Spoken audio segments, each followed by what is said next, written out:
Bismillahirrahmanirrahim. Alhamdulillahi rabbil alamin.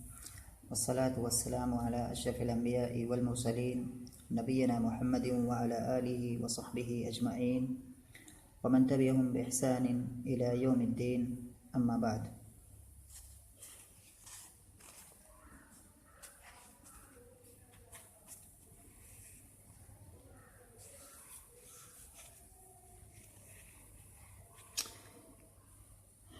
पिछले दर्स में हम लोग 5वीं सदी हिजरी के शुआरा में से शरीफ अब्बासी शायर का कलाम पढ़ रहे थे और कल के दर्स में जो सबसे आखिरी लाइन जहाँ पर हम रुके थे वो ये लाइन थी, वंतहिज़िल फुर्सता इन्नल फुर्सा तसीरु इल्लम तंतहिज़हा गुस्सा, जिसका मफ़हूम था कि तुम मौके को गनीमत समझो।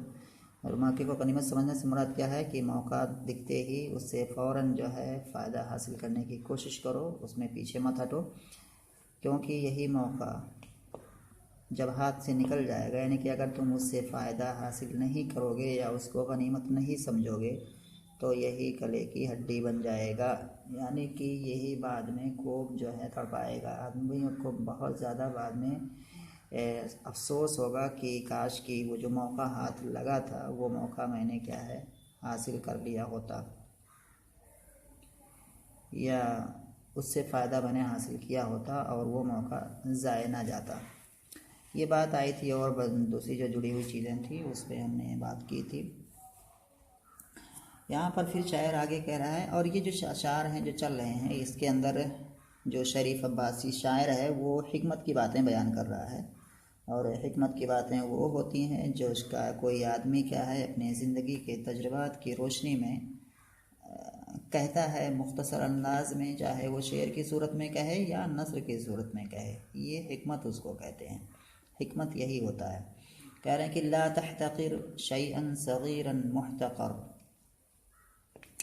यहाँ पर अगर ला तहतक़िर शैअन सग़ीरन मुहतक़र, ये असल शेर की वजह से यहाँ पर अलिफ नहीं आया हुआ है, वरना मुहतक़रन होना चाहिए क्योंकि ये सिफत है। जैसे सग़ीरन के आखिर में जो है अलिफ है क्योंकि ये सिफत है शैअन की और शैअन मफ़ूल बिही है, ऐसे मुहतक़रन के आखिर में भी अलिफ होना चाहिए, लेकिन शेर की वजह से नहीं आए। शेर का वज़न बैठाने के लिए ऐसा किया गया है। और ये बात है अरबी ज़बान में कि क़द यजूज़ु फ़ी शेरी मा ला यजूज़ु फ़ी नस्री, शेर के अंदर बहुत सारी चीज़ें जायज़ होती हैं जो कि नस्र में जायज़ नहीं होती हैं, क्योंकि शायर वह बात मैंने बताया था बाद फिर बता रहा हूँ कि शायर के सामने अपनी बात कहने के लिए एक महदूद मतलब तरीक़ा होता है कि महदूद रास्ता होता है, उसी रास्ते पर या उसी तर्ज पर अपने शेर को कहना है।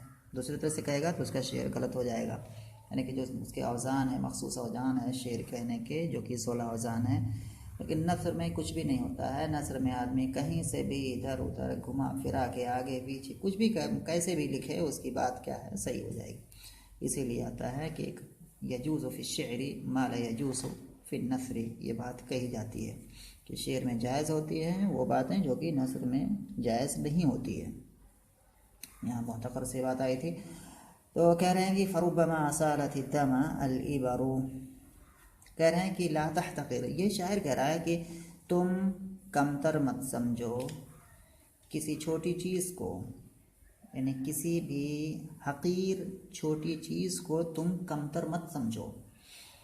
ये बात शायर कह रहा है कि कोई चीज़ कितनी ही छोटी क्यों ना हो, कोई नुकसान बज़ाहिर कितना छोटा ही क्यों ना दिख रहा हो, तुम उसको क्या है नज़रअंदाज मत करो।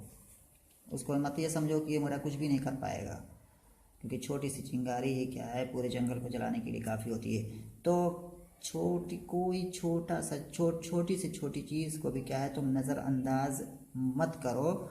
और फिर उसी चीज़ की तायीद के लिए इसने कहा है फ़रुब्बमा असालति दमा अल इबरू, क्योंकि बसा औक़ात सुइयाँ खून को बहा देती हैं। ये लफ्ज़ी माना हो गया फ़रुब्बमा, बसा औक़ात असालति दमा खून को बहा देती हैं क्या अल इबरो, तो इबरतुन की जमा है इबरुन, यानी कि सुइयाँ। इबरतुन के माने सुई और उसकी जमा है इबरुन। तो अल इबरो यहाँ पर इटांगे से अल इबरो है। तो यानी क्या होता है कि सुई कितनी मामूली सी चीज़ होती है। एक आदमी हो चाहे पहलवान हो, कितना बड़ा हो, अगर उसके अंदर मामूली सी चीज़ अगर वो चुभाई जाए तो वो क्या है, खून को उसके अंदर से क्या है बहाने के लिए काफ़ी है, खून बहा देगी या खून बहा देती है। तो ये एक तरह से समझाने की कोशिश की है कि ये देखो छोटी सी चीज़ खून बहा देती है। तो ऐसे ही कोई भी छोटी चीज़ जो है कोई बड़ा काम कर सकती है जो है, तो उसको क्या है नज़रअंदाज नहीं करना चाहिए। इसके बाद आगे शेयर कह रहा है कि अलबग़यु दाउन मा लहु दवाउन लैसा लिमुल्किन माअहु बक़ाउन। अलबग़यु ज़्यादती, बग़ा यबग़ी इसका माना होता है किसी पर ज़्यादती करना, जुल्म करना, किसी पर जुल्म ढाना, किसी पर ज़्यादती करना, ये माना है बग़ी का। बग़ा यबग़ी बाबे फेस का जो फ़ेल है, बग़ा यबग़ी ज़रबा यज़रिबो से आएगा। अलबग़ी वो ये मस्दर है। तो जुल्म ज़्यादती, दाउन ऐसी बीमारी है, मा लहु दवाउन जिसका कोई इलाज नहीं है। जब तक वो खुद नहीं सुधरेगा आदमी तब तक कोई उसको सुधर नहीं सकता। तो अलबग़यु दाउन मा लहु दवाउन, जुल्म ज़्यादती दाउन ऐसी बीमारी है जिसकी कोई दवा नहीं है, यानी कि लाइलाज बीमारी है। तो अलबग़यु दाउन मा लहु दवाउन। अच्छा, इसको जब अगर हम देखेंगे तो ये मुब्तदा खबर की तरकीब। अलबग़यु यहाँ पर क्या है, ये मुब्तदा, और ये जो दाउन मा लहु दवाउन ये इसकी क्या है, खबर है।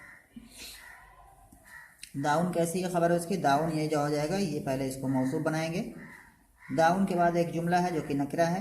कायदा है कि अलजुमलु बाद नकिराती मारिफु, अलजुमलु बाद नकिराती सिफ़ातुन व बाद मारिफ अहवालुन।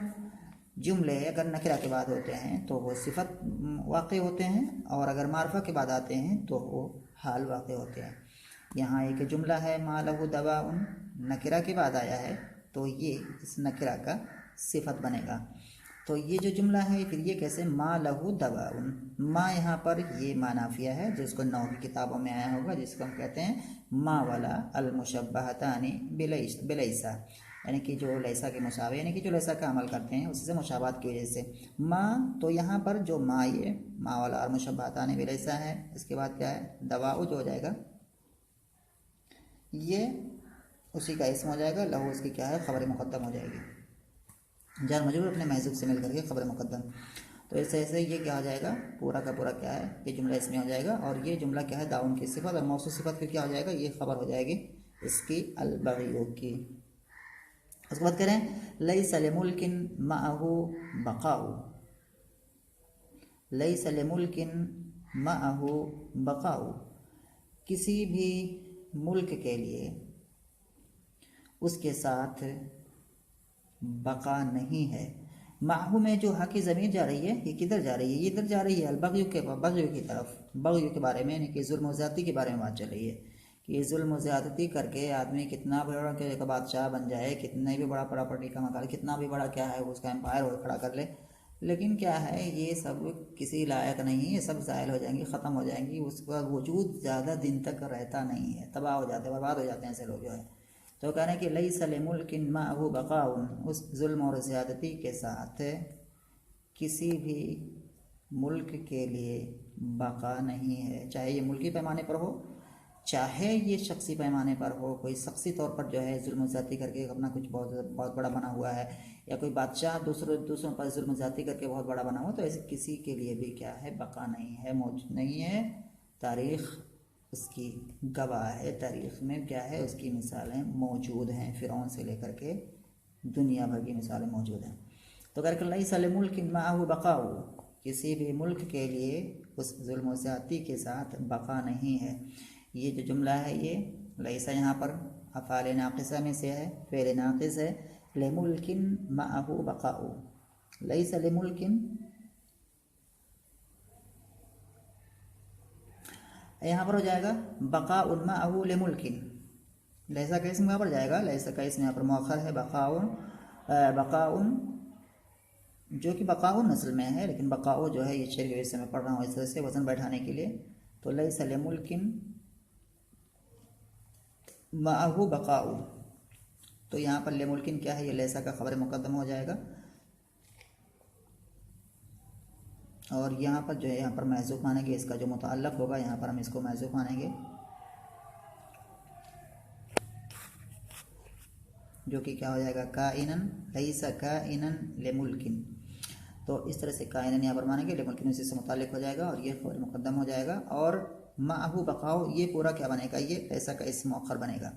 कैसे बनेगा, ये बकाऊ जो है यहाँ पर, ये माहू का ताल्लुक माना के अतबार से इसी से जुड़ रहा है, आगे किसी दूसरी चीज़ से नहीं जुड़ रहा है, तो इसको जो है इसी से जोड़ेंगे। तो माहू को जो हम इसकी सिफत नहीं मान सकते, तो इसको हम मानेंगे हाल मानेंगे। यहाँ पर यहाँ भी कोई महज़ूफ़ मुताल्लिक़ मानेंगे जो कि मुनासिब होगा, चाहे काइन या जो भी काइनन माहू, तो इस तरह से मान लेंगे। और बकाऊ जो है, बकाउन जो है, ये लैसा का इसमें मुअख्खर हो जाएगा, तो ये जुल्हाल हो जाएगा। हाल अपने जुल्हाल पर मुकद्दम हो सकता है। अगर यही माहू जो है, अगर यहाँ बकाऊ के बाद आता तो हम जो है इसको सिफत बना देते, ये सिफत इसका बन जाता और सिफत ही बनता है ना। बकाउन माहू, बकाउन माहू, तो माहू इसकी अगर बकाउन के बाद आता है, बकाऊ के बाद आता, तो ये उसकी सिफत बन जाता है, बकाउन का इनुन माहू। लेकिन चूँकि ये इस पर मुकद्दम है, और ये चीज़ कायदा है कि अगर सिफत मौसूफ पर मुकद्दम हो जाए तो वो हाल वाक़ होती है। यानी कि कोई सिफत है, एक कायदा है एक तरह से अरबी के अंदर, कि अगर सिफत मौसूफ के बाद आए तो वो सिफत रहती है, और अगर वही सिफत मौसूफ से पहले आ जाए तो फिर वो हाल हो जाती है। और वहाँ पर हम उसको सिफत नहीं कह सकते, क्योंकि सिफत ये तवाबे में से है।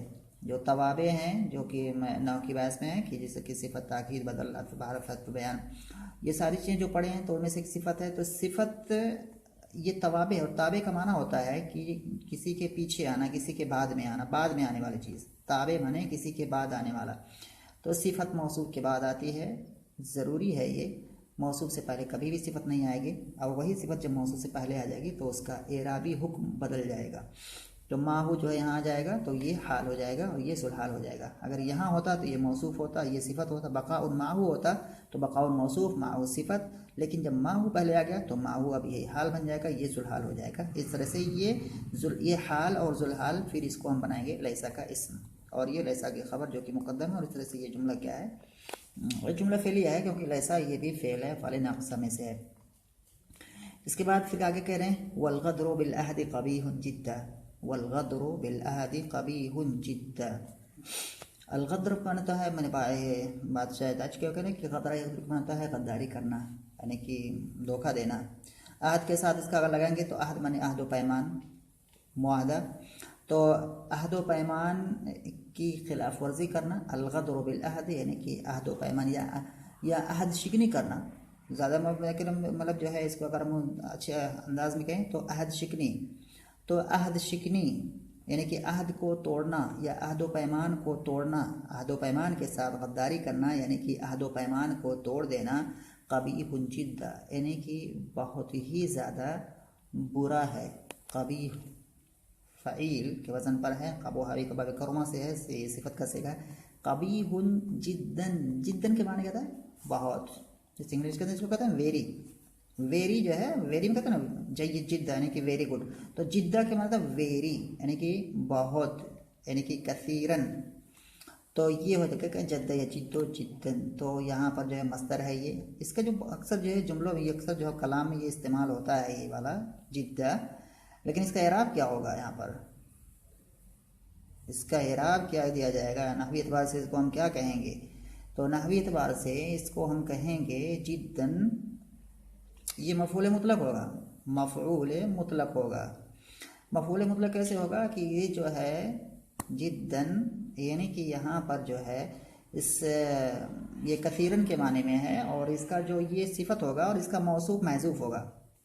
और मौसूफ चूँकि मफ़ऊल मुतलक है इसलिए ये भी क्या है, मफ़ऊल मुतलक होगा, यानी कि सिफत भी मफ़ऊल मुतलक। अगर मौसूफ सिफत जो है दोनों मिल करके मफ़ऊल मुतलक हो रहे हैं, तो जो अगर हम कहें कि मौसूफ मफ़ऊल मुतलक है तो सिफत भी मफ़ऊल मुतलक ही जो है होगा।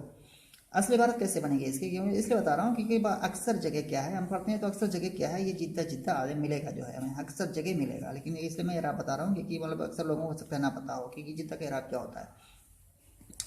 तो यहाँ पर असली इबारत कैसे है, क़बीहुन क़ुबहन जिद्दन, इस तरह से इसको हम पढ़ेंगे। वल्गद्रु बिल अहदी कबीहुन कुबहन जिद्दन। तो कुबहन जो यहाँ पर हम मस्दर, यहाँ जो मस्दर है कुबहन, कबीहुन कुबहन, कबीहुन कुबहन जिद्दन। तो कुबहन यहाँ पर एक मस्दर है और वही मस्दर मफूल मुतलक वाक़े है कबीह से, क्योंकि कबीह ये भी सिफत का सेगा है और ये अमल करता है जो इसके ऊपर फ़िल अमल करता है। तो यहाँ पर कुबहन ये मफूल मुतलक है कबीह का, जिद्दन ये कसीरन के माने में है, मस्दर है लेकिन क्या है ये फ़ाइल के माने में, कसीर जी फ़ाइल के माने में है। तो इस वजह से जो है ये इसका सिफत हो जाएगा, यहाँ जो कुबहन है उसका ये जिद्दन सिफत हो जाएगा, क्योंकि जिद्दन का माना कसीरन है ज़्यादा। तो कुबहन जिद्दन दोनों मिल करके ये मफूल मुतलक बनेंगे कबीह से, और चूँकि जब ये मौसूफ को हज़फ कर दिए तो भी क्या है इसको मफूल मुतलक ही बोला जाएगा। तो ये बात है। कबीहुन जिद्दन ये ख़बर है, अलगद्र बिलअहद ये मुब्तदा है, बिलअहद मुताल्लिक़ है इसी अलगद्र से। इसके बाद आगे वाली जो बात है शर्रुल वरा मन लैसा यरा अहदा। शर्रुल वरा, शर्रुल वरा, शर्र यहाँ पर मुब्तदा, शर्र यहाँ पर क्या है ये मुज़ाफ़ है, अलवरा मुज़ाफ़िल है। अलवरा के माने बताया था मैंने कि मखलूक यानी कि अलखल्क़ु मिनन नास, अल्लाह के रसूल सल्लल्लाहु अलैहि वसल्लम को इसीलिए खैरुल वरा कहा जाता है। यहाँ पर शर्रुल वरा है, इसका उल्टा यानी कि खैरुल वरा, ये अल्लाह के रसूल सल्लल्लाहु अलैहि वसल्लम के लिए बोला जाता है। तो अलवरा के माने अन्नास या अलखल्क़ु मिनन नास। तो शर्रुल वरा मखलूक के अंदर सबसे बुरा यानी कि मखलूक जो लोगों में सबसे बुरा कौन होता है?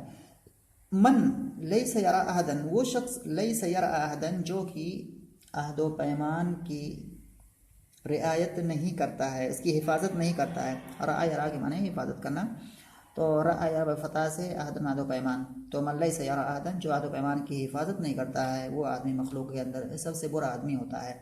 यहाँ भी शर मुज़ाफ़, अलवरा मुज़ाफ़िल है और ये मुज़ाफ़र मुज़ाफ़िल मुब्तदा और मन इसमें मौसूल, और उसके बाद जुमला है लैसा यरा अहदन। लैसा क्या है फ़ेल नाक़िस, उसके अंदर हुआ कि ज़मीर उस लैसा का इसम है जो कि मन की तरफ जा रही है। उसके बाद यरा अहदन, यरा फ़ेल मुज़ारे, उसके अंदर हुआ उसका फ़ाइल है ज़मीर है जो कि मन की तरफ जा रही है, अहदन मफूल भी है। तो यरा अहदन ये पूरा का पूरा जुमला है, फ़ेल फ़ाइल मफूल, और ये जुमला लैसा की ख़बर हो जाएगी, यानी कि महल फ़ी महल नस्ब हो जाएगा लैसा की ख़बर, और लैसा अपने इसम ख़बर से मिल करके ये फिर सिला हो जाएगा। मान इसमें मौसूल का, सिला का कोई इराब नहीं होगा, ला महल लहा मिनल इराब, और इसमें मौसूल और सिला से मिल करके ये क्या हो जाएगा ख़बर हो जाएगी शर्रुल वरा की। तो ये बात हो गई, यह कहाँ तक बात कंप्लीट हो गई शरीफ और रज़ी की। आगे वाला जो शायर है उसका नाम है ले अबिल आला अल मअर्री अल मुता, ये जो है जिसकी वफ़ात सन 449 हिजरी में हुई है, जिसकी वफ़ात सन 449 हिजरी में हुई है। तो ले अबिल आला अल मअर्री अल मुतवफ़ा सनता 449 यानी कि सन 449 में इसकी वफ़ात हुई है। कबल इसके किसका कलाम हम पढ़ें इसके बारे में हम थोड़ा सा जानेंगे, क्योंकि ये जो शायर है अबुल आला अल मअर्री ये कोई एक आम शायर नहीं है, बहुत ही बुलंद पाया शायर गुज़रा है, ज़बरदस्त शायर गुज़रा है ये।